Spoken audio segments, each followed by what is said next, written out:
Folks, once again, our favorite day of the week is Thursday because that means it's time for Thursday Coast, as always, with our dear friend from the left coast, Markos Malitzis. Hey, buddy, how are you? Doing great. How are you doing, Mark? I'm good. I'm good. We had a couple of nice, pretty days out here. Felt like I was Mm, out where you are, and then it started raining. mm. So that's what happens. But other than that, hanging on in here. So I want to start with a topic that um, you and I used to cover more extensively, but the Daily Coast has not stopped covering, and that's the issue of Ukraine. Um, you have a headline just yesterday: Ukraine's New Deal with Trump is its best bet. Break that down for us, if you would, Marcos. That's interesting. We know Trump is pretty much a Russian spy at this point, right? I mean, Correct. he is working so hard to try and rehabilitate Vladimir Putin just at a time when the Russian economy is on the verge of collapse. It is bleeding money. Its sovereign fund, its reserves are depleted because of the war in Ukraine, and there is real no Russia is nowhere near any kind of real victory in Ukraine, and it is bleeding. And and Trump just came in, and he's doing his best. He wants to give Putin a lifeline. He wants to he's talking about economic development in Russia. Like he's literally doing Putin's bidding for reasons that really make no logical sense. So a couple of weeks ago, Trump floated the idea of basically Ukraine paying the U.S. $500 billion in mineral reserves. Now, this is morally, it's outrageous.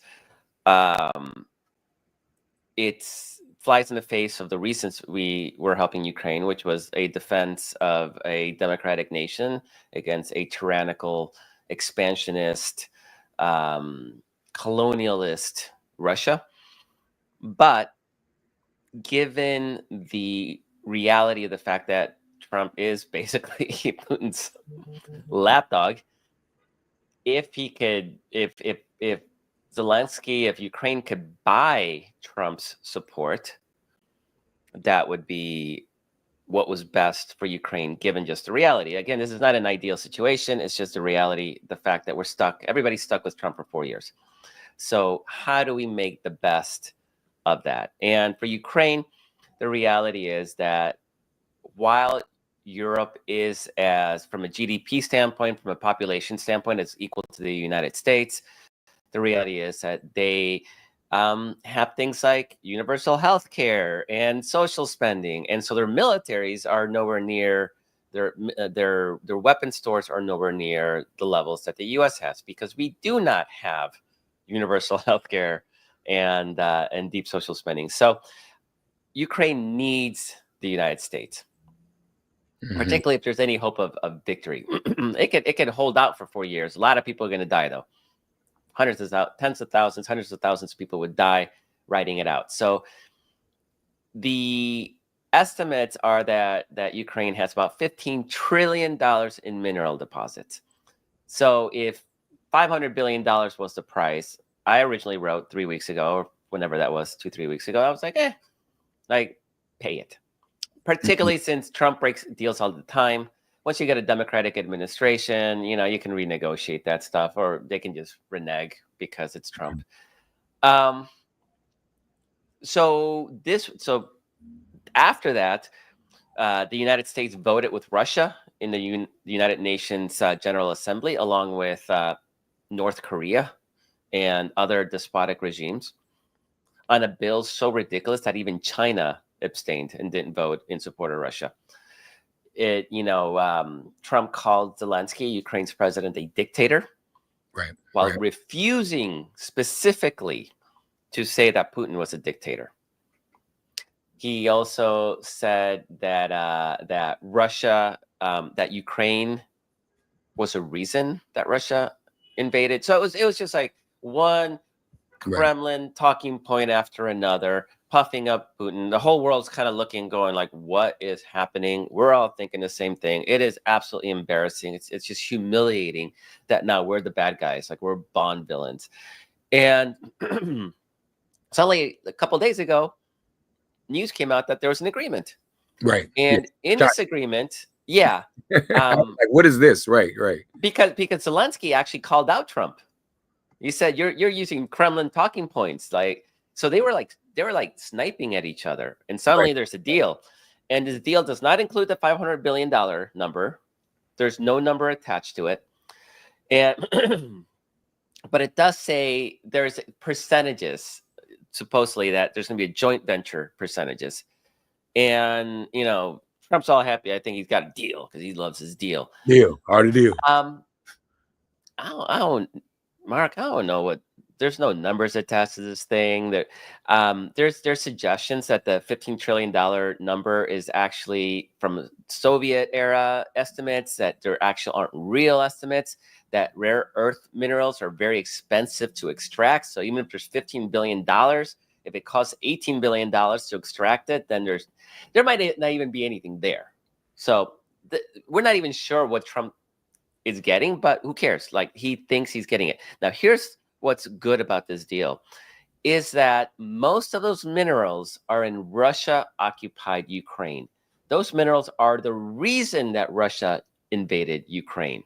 It wanted those minerals. So if Ukraine can say, well, Donald, if you want those minerals, you got to give us the weapons so we can go and take that land back.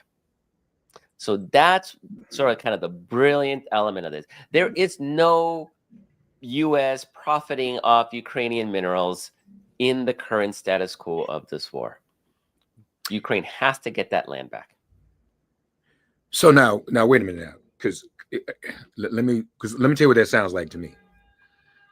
The minerals are in the area that Russia occupies, correct? Did I hear that correctly? Mm-hmm. All right.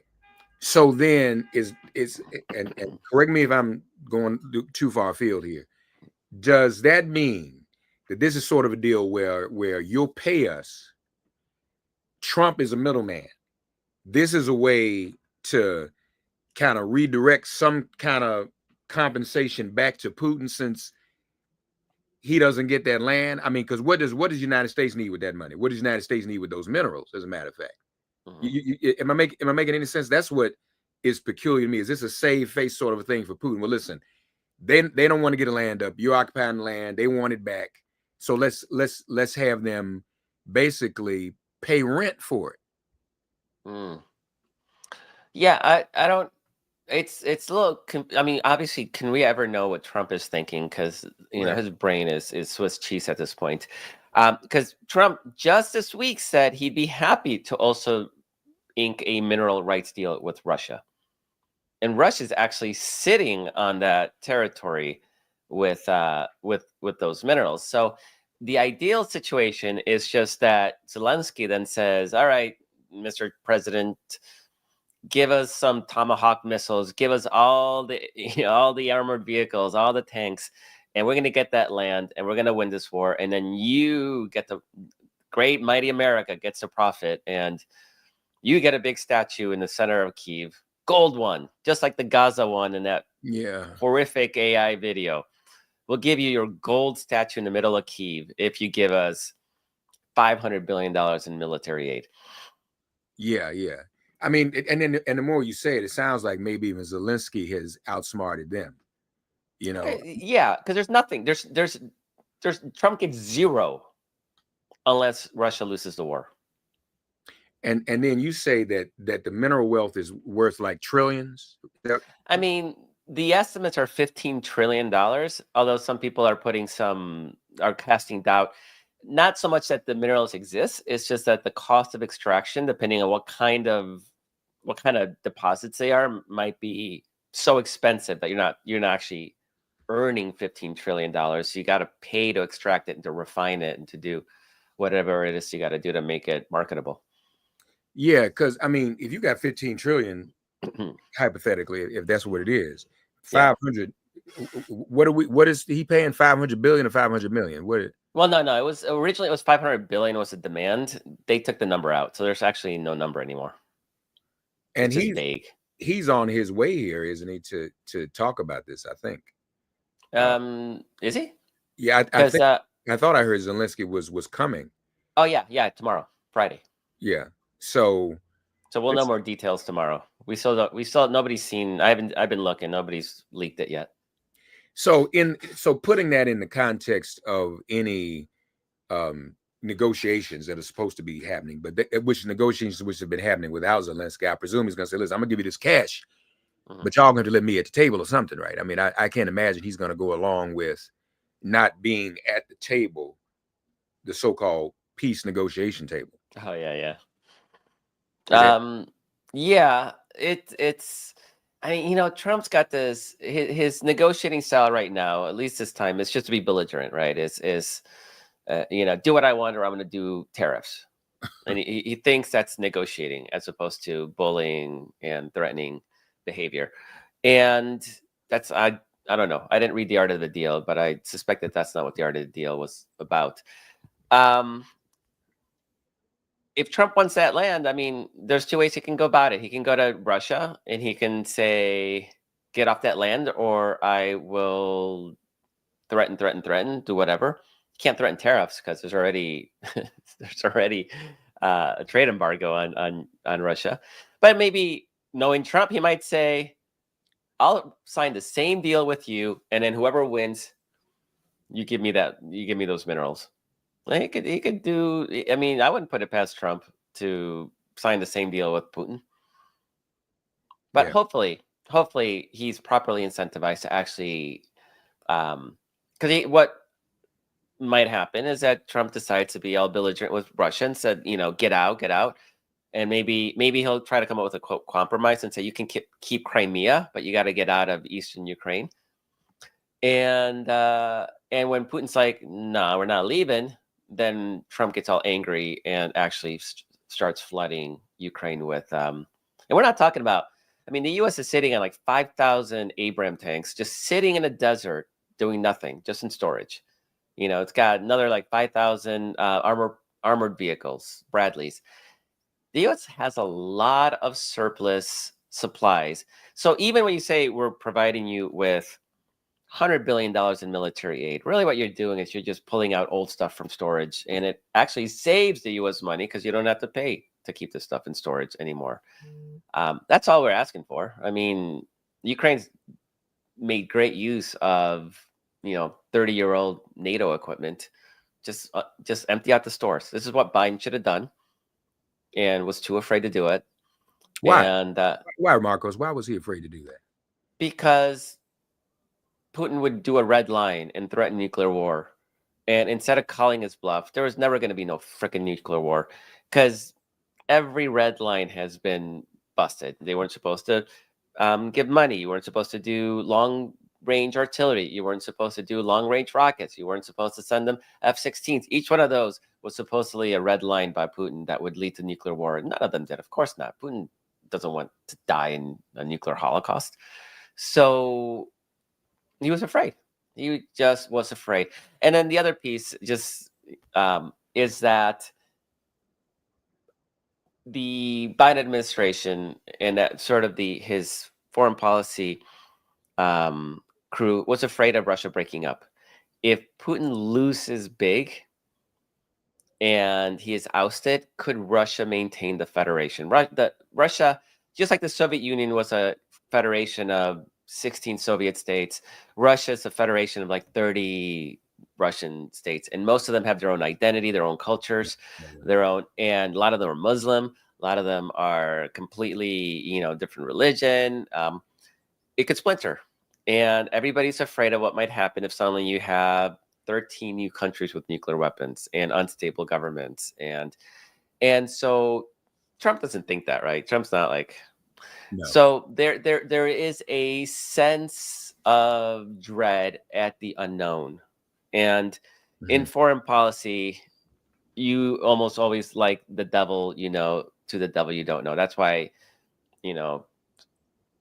Saddam Hussein was supported, and Muammar Gaddafi, and like sometimes you're like, let's keep the murderous asshole in power because the alternative might of a failed state might be a lot more dangerous. And then when you're talking about Russia, you're talking about a country with nuclear weapons distributed throughout the entire landmass, and then you have the potential of multiple failed states, including some of them that might be radicalized Islamic states suddenly have nuclear weapons.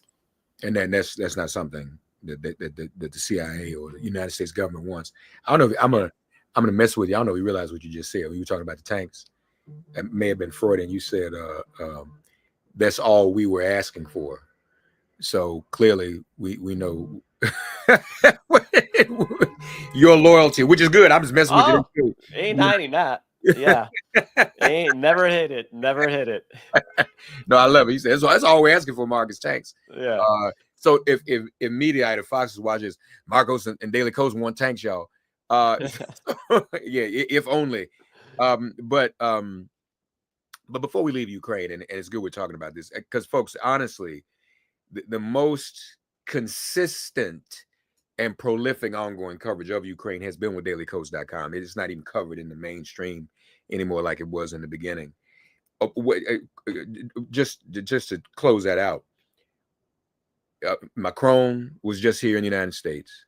Didn't really get to analyze what that was, but I know it was awkward. That's what I did see.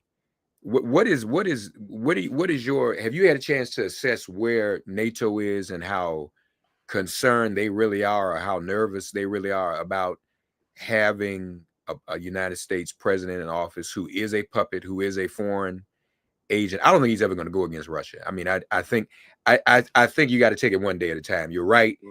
I trust you because you've looked at this even more close than I have. If this helps Zelensky and Ukraine in the moment, okay. But you can never really fully trust them, Nope. you know, because he never ends up where he's supposed to be. He never pays you.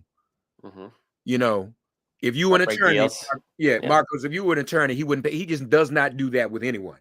So never. Even when it's easy in his best interest, he probably don't even pay. If he goes to the hot dog stand, he probably figures out a way not to pay for that. So he's not going to do this either. What do you think this means for NATO? How nervous should NATO be? How nervous should we all? Because if NATO's nervous, we all should be nervous, right? Yeah, there's a realization in Europe that you can't count on the United States anymore to help guarantee European security. France has extended its nuclear umbrella to all of Europe for the first time ever. There's a lot of talk about France and the UK. Both of them are nuclear powers. There's talk of them coordinating their nuclear arsenals. For example, a big part of Britain's nuclear arsenal is actually stored in Florida, interestingly enough. And so they're trying to realization, well, we may want to bring our stuff back home. And there's talk about a European army and actually EU army. So some of this is actually not terrible because, quite frankly, I would like our defense budget to be smaller, and I would like that money spent on things like universal health care. So that would be okay. And Europe is more than capable of maintaining its core security. Now, that doesn't mean from an alliance standpoint that NATO is irrelevant, because the free world is stronger in the world where the democratic nations are militarily aligned. I would love to see that. But European realizing, and Macron made a really great point before the election. It was like in October, where he said Europe cannot be held hostage to the whims of some random voters in Wisconsin. Hey, he's right. That's a word. That is a word. And all of us are in this freaking boat. Like, we're stuck with it in this country. Europe does not need to be also stuck with it. Wait a minute. I need to find that quote. Who said that again? Macron. Macron. Man, that is the quote of the decade. Europe is, I mean, who can even argue that? You can't even rebut that. Europe cannot be held to the whim of some voters in Wisconsin. Like, who would disagree? Oh, yes, they can. They actually can. No. That's crazy. Yeah. That is absolutely insane. So yeah, that is. All right. So here's the actual quote: "We cannot leave the security of Europe in the hands of voters in Wisconsin every 4 years." Mm. That just made my day. Wow. I mean, really, that is so succinct. And please send me that. That is so succinct and and profound in in so many ways. So another thing that you mentioned um, was, getting through 4 years or whatever, and then renegotiating with another administration. And this is a long conversation. I'll just tease this out for the moment. Markos, I don't think he's going to leave. Mm. I really don't. Now, our good friend Ellie Mistal, the Supreme Court expert, he shared with me yesterday. He expects us to lose every single Supreme Court case, every single one, except possibly birthright citizenship. He thinks they may hold on that. And he agrees. He doesn't think he's going to leave. And it doesn't even have to be anything other than he's just not leaving. And who's going to make him? Like, is there an army that's going to go and pull him out? Are there some red states that are just going to go ahead and put him on the ballot again, in spite of what's going on now?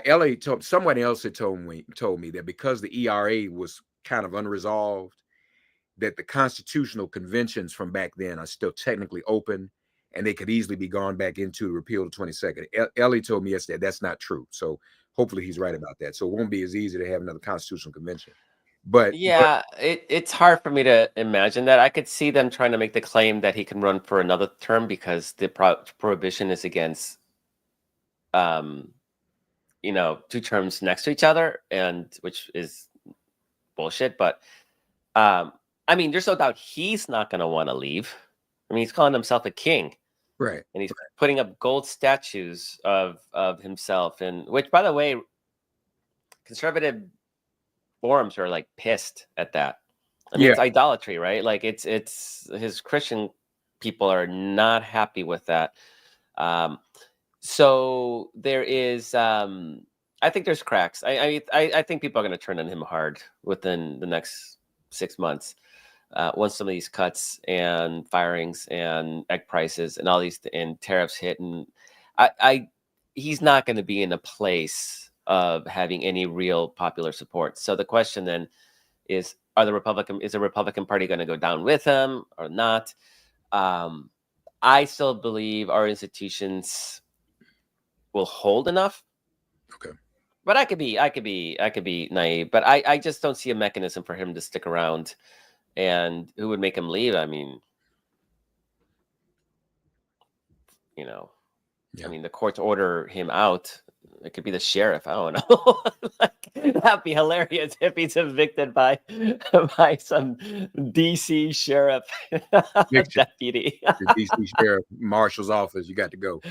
Yeah.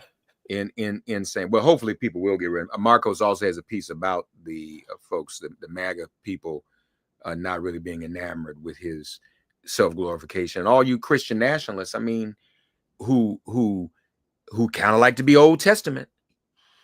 You don't even have to read the Bible. Everybody saw Charlton Heston.